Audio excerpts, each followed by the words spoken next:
Time bomb फट गए थे। उनके फटने से एटमी रिएक्टर में जो तबाही नाजिल हुई होगी मुझे उसकी खबर नहीं थी, लेकिन नीचे समंदर में कयामत बरपा थी। पानी की मौजें चट्टानों की तरह मेरी तरफ बढ़ रही थीं, कभी मुझे ऊपर और कभी नीचे फेंक रही थीं, जैसे मैं पानी के तूफानी गर्दाब में फंस गया हूँ। ये कैफियत कोई 15 मिनट तक जारी रही, फिर समंदर की तह पुरसुकून हो गई। मेरा ऑक्सीजन मास्क चेहरे पर जरा सा खिसक गया था। मुझे डर था कि अगर पानी अंदर आ गया तो मेरे लिए मुश्किल पैदा हो जाएगी। समंदरी मौजों ने मुझे इस तरह तहोबाला कर दिया था कि मैं समत भूल चुका था। मुझे कुछ अंदाजा नहीं था कि शुमाल किधर है और जुनूब किधर, और मैं किधर जा रहा हूँ। उस लम्हे पुरस्कार आबदोज अगर मेरी रहनुमाई न करती तो मेरा जिंदा बच निकलना मुश्किल था। मौके की नजाकत और संगीनी को देखते हुए आबदोज ने थोड़ी थोड़ी देर बाद रोशनी के सिग्नल देने शुरू कर दिए थे। ये रोशनी छोटे से सुर्ख बल्ब की शक्ल में आबदोज के पैंदे से निकल रही थी। मैं अंधाधुंध उस रोशनी की तरफ बढ़ने लगा। मेरा जिस्म थकान से चूर था। आबदोज के पैंदे के नीचे आकर मैंने अपने आप को सीधा किया और पूरा जोर लगाकर ऊपर को उठा और सिलेंडर के सुराख में से गुजरकर ऊपर आबदोज के गोल तालाब में आ गया।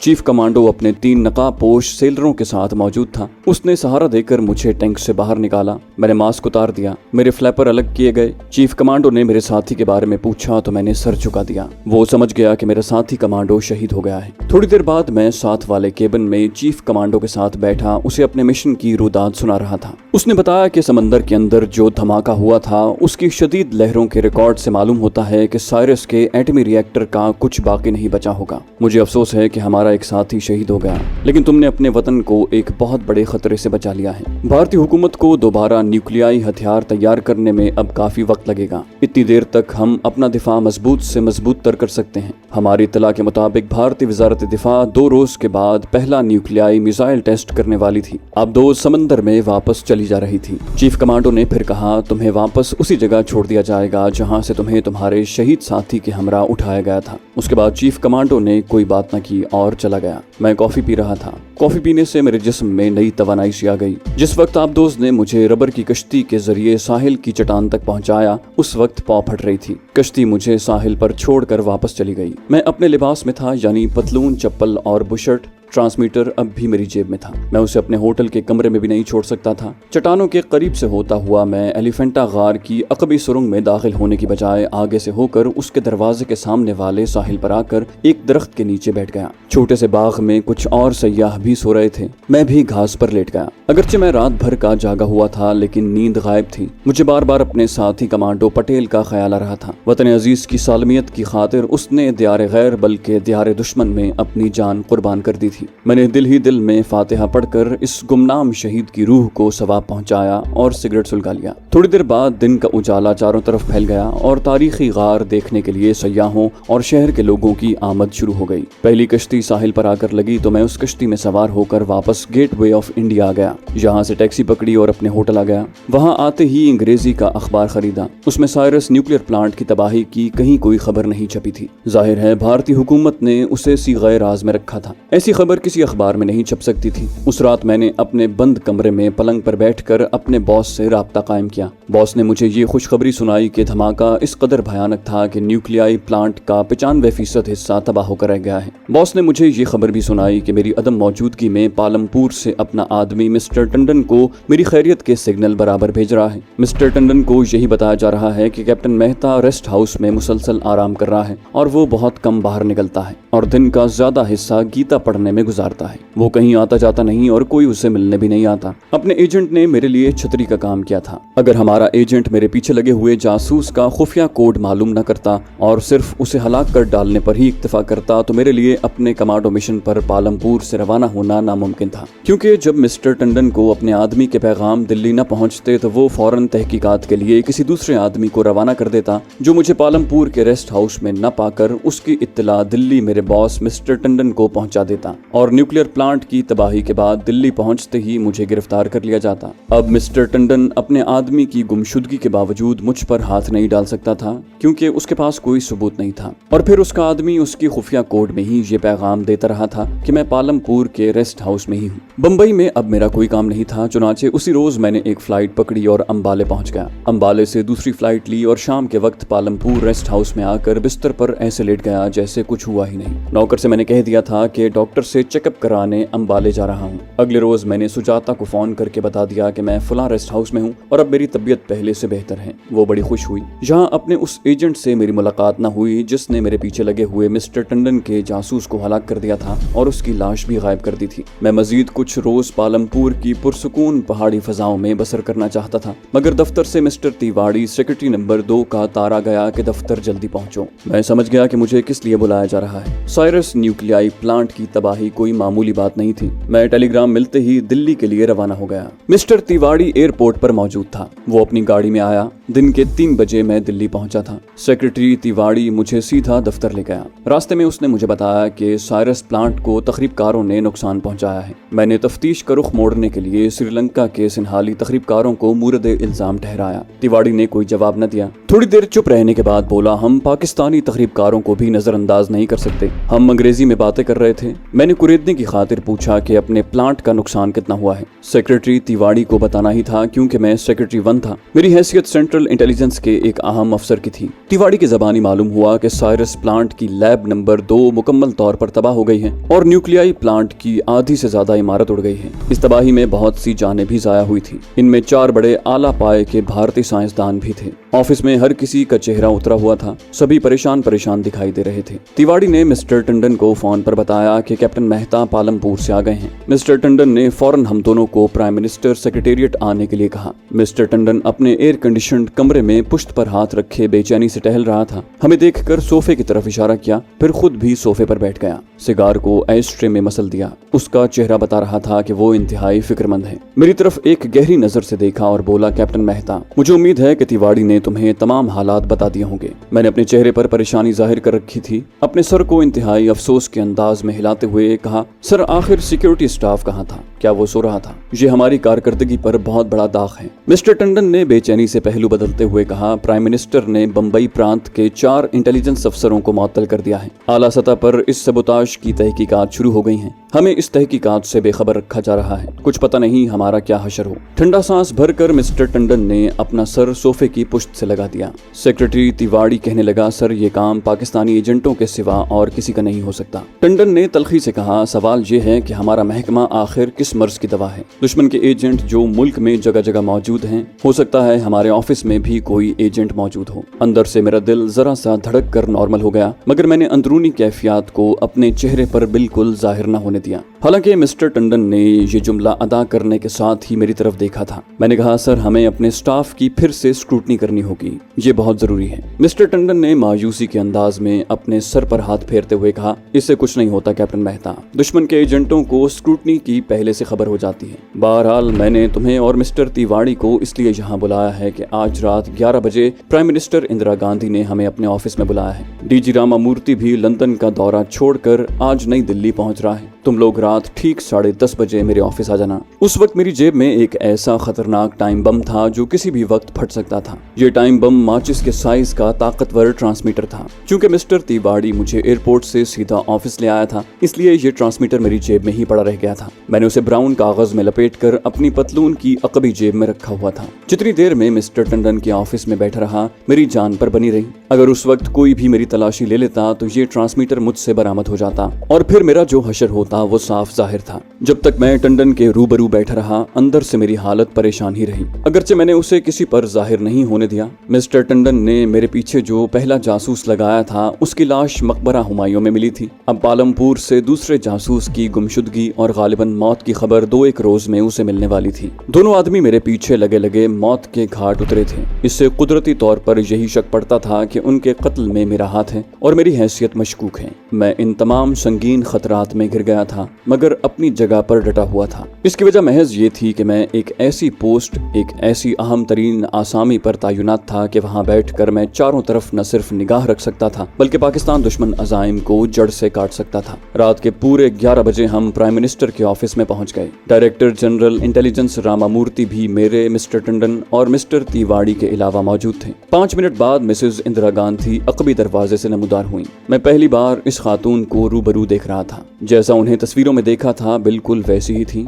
शरीरा कद, गोरा चिट्टा रंग, सर के बालों में एक सफेद लट जो फराख माथे के दाएं जानिब से होकर पीछे चली गई थी, मगर उस वक्त प्राइम मिनिस्टर का चेहरा इंतहाई संजीदा और भिंचे हुए होंठों पर एक करख्तगी सी थी। हम खड़े हो गए। मिसेस गांधी ने हमें इशारे से बैठने को कहा। उनका सेक्रेटरी हमरा था। सेक्रेटरी ने एक फाइल खोलकर मिसेस गांधी के सामने रख दी। वो फाइल के वर्क उलटने लगी। कमरे में गंभीर और बोझल खामोशी छा गई। 1-1.5 मिनट तक वो फाइल का मुताला करती रही, फिर ऐनक उतार कर फाइल के कागजों पर आहिस्ता से रखी और अंग्रेजी में बोली, साइरस सबूताज के बारे में आप लोगों ने जो रिपोर्टें सबमिट की हैं, ये महज दफ्तरी कार्रवाई हैं। मैं इसे ट्रैश कहूंगी। मिसेस गांधी का लहजा इंतहाई तल्ख हो गया था। आप लोग अपने फराइज अंजाम देने में नाकाम रहे हैं, तो क्या मैं स्कॉटलैंड यार्ड से आदमी मंगवाऊं? बड़े शर्म की बात है कि दुश्मन आपकी आंखों के सामने भारतवर्ष को इतना बड़ा नुकसान पहुंचा गया और आप कुछ न कर सके। मैंने सर झुकाकर कनखियों से देखा कि मिस्टर टंडन, मिस्टर तिवाड़ी और डीजी रामामूर्ति के रंग उड़ चुके थे। उनके चेहरे छोटे से हो गए थे।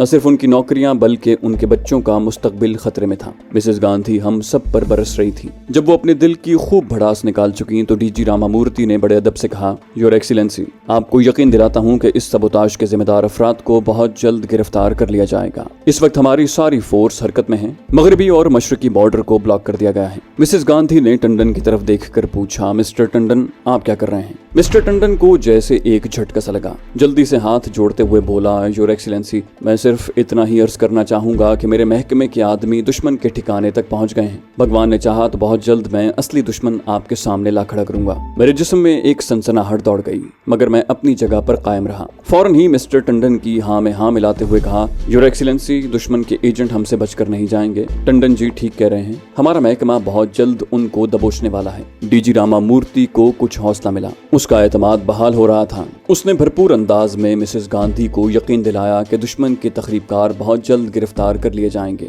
मिसेस गांधी का चेहरा उसी तरह संजीदा और गंभीर था। ये मीटिंग रात 1 बजे तक जारी रही। आखिर में मिसेस गांधी ने हमें 1 हफ्ते के अंदर अंदर अपनी सरगर्मियों की रिपोर्ट पेश करने का हुक्म दिया और मीटिंग खत्म हो गई। मिसेस टंडन के चेहरे पर भरपूर एतमाद की झलक थी। लगता था जैसे उसने दुश्मन को पहचान लिया है। मैं चौकस हो गया। डीजी ने हम तीनों को ब्रीफ करते हुए कहा कि दुश्मन के किसी न किसी तखरीबकार को 1 हफ्ते के अंदर अंदर काबू करना बेहद जरूरी है। जैसे भी हो दुश्मन के एजेंट को गिरफ्तार किया जाए, वरना हम में से किसी एक की भी नौकरी नहीं बचेगी। मैं घर आकर लेट गया। आंखें जल रही थी मगर नींद नहीं आ रही थी। हालात नाजुक सूरत इख्तियार करते जा रहे थे। मुझे महसूस हो रहा था कि मिस्टर टंडन के ईमा पर मेरे इर्द गिर्द घेरा तंग किया जा रहा है। किसी हतमी सबूत के बगैर मिस्टर टंडन मुझ पर हाथ नहीं डाल सकता था। ये उसूली तौर पर भी गलत था। कोई जिम्मेदार इंटेलिजेंस ऑफिसर किसी दूसरे ऑफिसर पर कमजोर वार नहीं करता। अगर कोई ठोस सबूत पास न हो तो वार का उल्टा पड़ जाने का खतरा होता है। एक बात यह थी कि मिस्टर टंडन इस पोजीशन में था कि वो जब और जहां चाहे मुझे कत्ल करवा सकता था,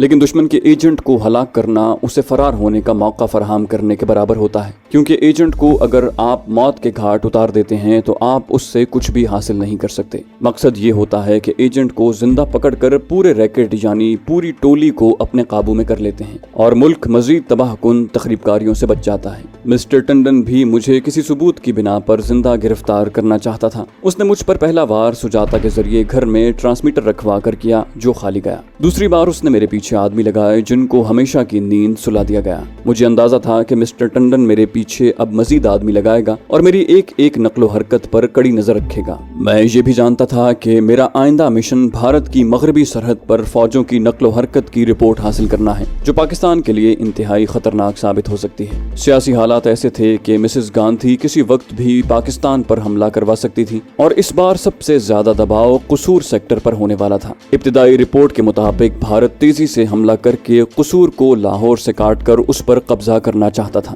मुझे इस अमर का इशारा दे दिया गया था कि मेरा आइंदा मिशन क्या होगा और किस कदर अहम होगा। इन हकायक की रोशनी में मिस्टर टंडन मेरे रास्ते की सबसे बड़ी रुकावट थे, सबसे बड़ी दीवार थी जो मेरे और मेरे आइंदा मिशन की राह में हायल थी। मुझे इस रुकावट को दूर करना था, इस दीवार को गिराना था। बज़ाहिर मिस्टर टंडन का मुझसे सुलूक इंतहाई मुशफ़्क़ाना था। मेरे सेक्रेटरी होने के बाद उससे तकरीबन रोज ही मुलाकात रहती थी। वो पहले की तरह बल्कि पहले से ज्यादा खंदा पेशानी से मिलता। सेक्रेटरी नंबर 2 तिवाड़ी का रवैया भी मेरे साथ बड़ा नॉर्मल था। डीजी इंटेलिजेंस की तरफ से दबाव बढ़ने लगा कि किसी एक एजेंट को फौरी तौर पर गिरफ्तार किया जाए ताकि हम प्राइम मिनिस्टर को अपनी कारकर्दगी दिखाकर अपनी नौकरी की हिफाजत कर सकें। इसमें कोई शक नहीं था कि मिसेस गांधी तबाही की जज्बाती और मुंतकिमाना तबीयत के बायस ये लोग किसी भी वक्त उसकी जद में आ सकते थे। अब जरूरी हो गया था कि किसी गैर मुल्की और खास तौर पर पाकिस्तानी एजेंट को पकड़ कर पेश कर दिया जाए। अगर पाकिस्तानी एजेंट नहीं मिलता तो किसी भी मुसलमान को पकड़ कर उसे एजेंट जाहिर करके प्राइम मिनिस्टर के आगे सुर्खरुई हासिल की जाए। मैंने एक मीटिंग में जब ये तजवीज़ पेश की कि मेरे ख्याल में चूंकि साइरस की तबाही की जिम्मेदारी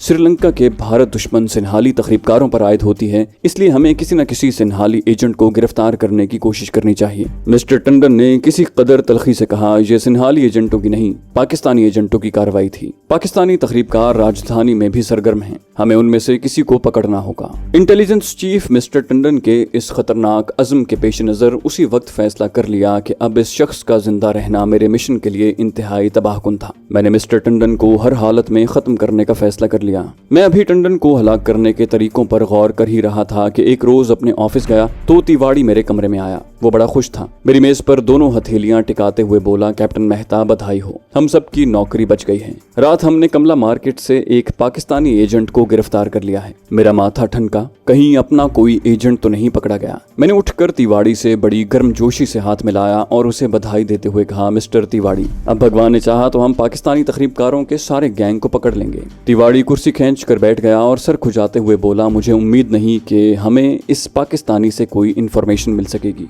मेरे इस्तफसार पर तिवाड़ी ने असल बात मुझे बता दी। कहने लगा, बात यह है कि हमने महज अपनी नौकरी बचाने के लिए इस आदमी को पकड़ा है। हमारी इत्तला के मुताबिक ये आदमी पाकिस्तानी जासूस नहीं है, बल्कि पाकिस्तान से यहाँ दिल्ली अपने रिश्तेदारों से मिलने आया हुआ था। मगर हमें से क्या, हमें तो इस वक्त कोई पाकिस्तानी जासूस पकड़ना था, सो पकड़ लिया। वो उठकर जाने लगा तो दरवाजे के पास रुक गया। पलट कर बोला, हमने डीजी रामामूर्ति को असल बात नहीं बताई। हमने यही रिपोर्ट दी है कि ये पाकिस्तानी तखरीबकार है और नकली वीजे पर भारत आया हुआ था। तुम भी इस बात को जहन में रखना। मिस्टर तिवाड़ी रितक हिसार का रहने वाला था और मिस्टर टंडन की तरह अय्यार नहीं था। उसकी जगह मिस्टर टंडन होता तो ये बात मुझे कभी न बताता। बहरहाल उसने बात खोल दी थी और अब मुझे उस बदनसीब पाकिस्तानी की फिक्र लग गई थी जिस पर जुल्म और तशद्दुद का पहाड़ टूटने वाला था, जो बेगुनाह था, बेकसूर था। ये लोग उस पर बेपनाह तशद्दुद करके उससे झूठा बयान दिलवाने की कोशिश करेंगे कि उसे पाकिस्तान की हुकूमत ने भारत में तखरीबकारी के लिए भेजा था। फिर उस पर साइरस एटमी प्लांट की तबाही का इल्जाम साबित करके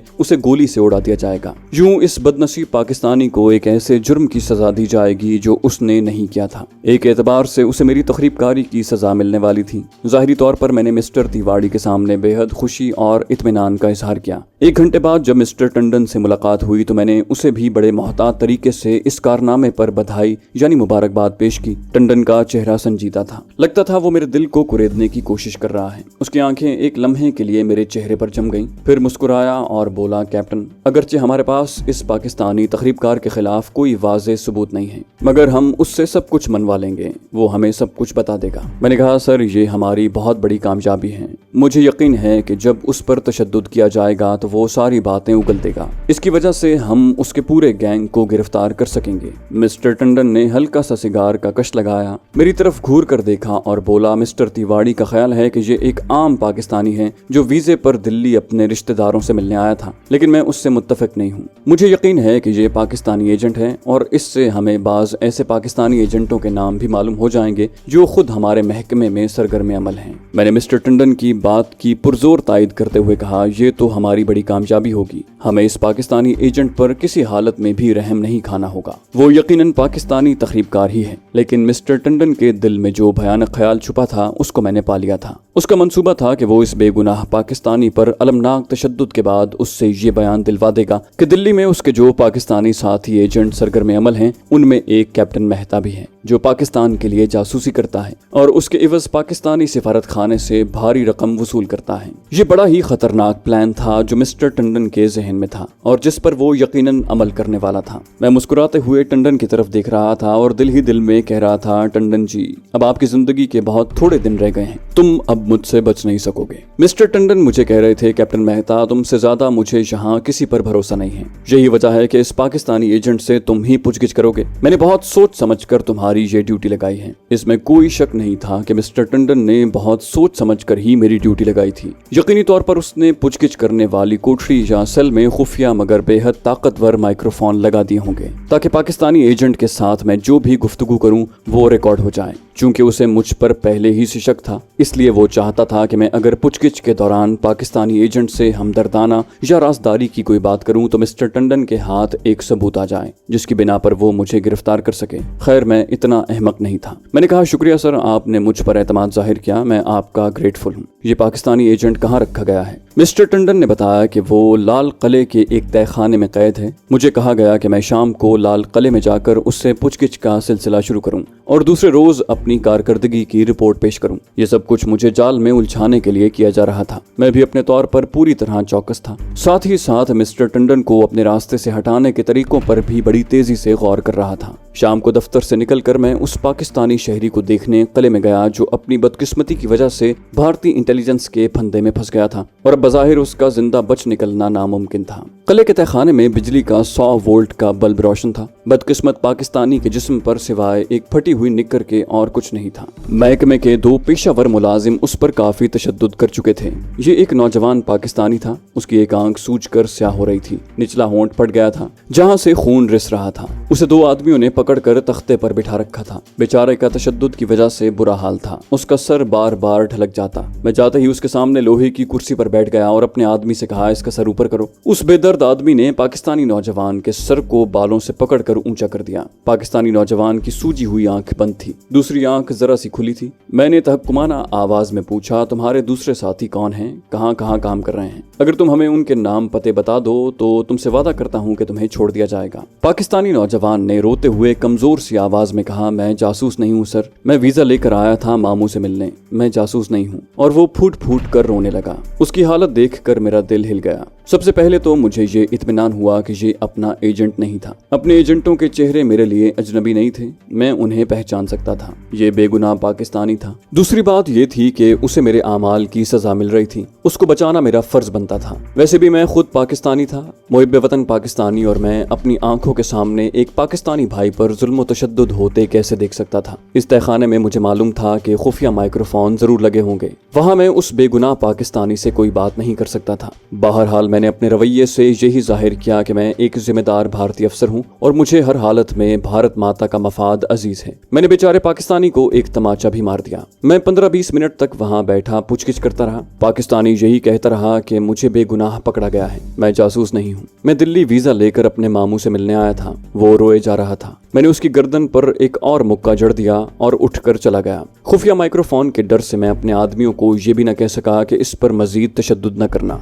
दूसरे रोज मैंने मिस्टर टंडन को जो रिपोर्ट पेश की उसमें लिखा कि मुझे यकीन है कि ये पाकिस्तानी जासूस बेहद अय्यार और होशियार है। वो इतनी आसानी से नहीं बिकेगा, लेकिन हमें उस पर 3rd डिग्री आजमानी होगी। वो जरूर अपने साथियों के नाम बता देगा। मिस्टर टंडन ने मेरी रिपोर्ट पढ़ी और उसे फाइल में लगाते हुए बोला, डीजी साहब ने प्राइम मिनिस्टर को रिपोर्ट कर दी है कि हमने साइरस के तखरीबकारी के जिम्मेदार पाकिस्तानी एजेंट को पकड़ लिया है। उससे पूछगिछ जारी है। अब जरूरत इस बात की है कि जितनी जल्दी हो सके इस एजेंट के साथियों की निशानदही होनी चाहिए, तभी हमारी खाल बच सकेगी, वरना प्राइम मिनिस्टर के अताब से हम में से कोई भी बच नहीं सकेगा। मैंने कहा, सर मेरा ख्याल है कि 3rd डिग्री को ये पाकिस्तानी एजेंट शायद ही बर्दाश्त कर सके। कल तक वो जरूर बोल देगा। उस रोज भी बेचारे बेगुनाह पाकिस्तानी पर मेरी आंखों के सामने बेहद तशद्दुद किया गया। 3rd डिग्री एक भयानक तशद्दुद है जिसके बारे में सिर्फ इतना ही बता देना काफी होगा कि उसे बड़े से बड़ा डाकू भी बर्दाश्त नहीं कर सकता। इस दुबले पतले पाकिस्तानी में इतनी सकत कहाँ थी। जब 3rd डिग्री तशद्दुद का सिलसिला शुरू हुआ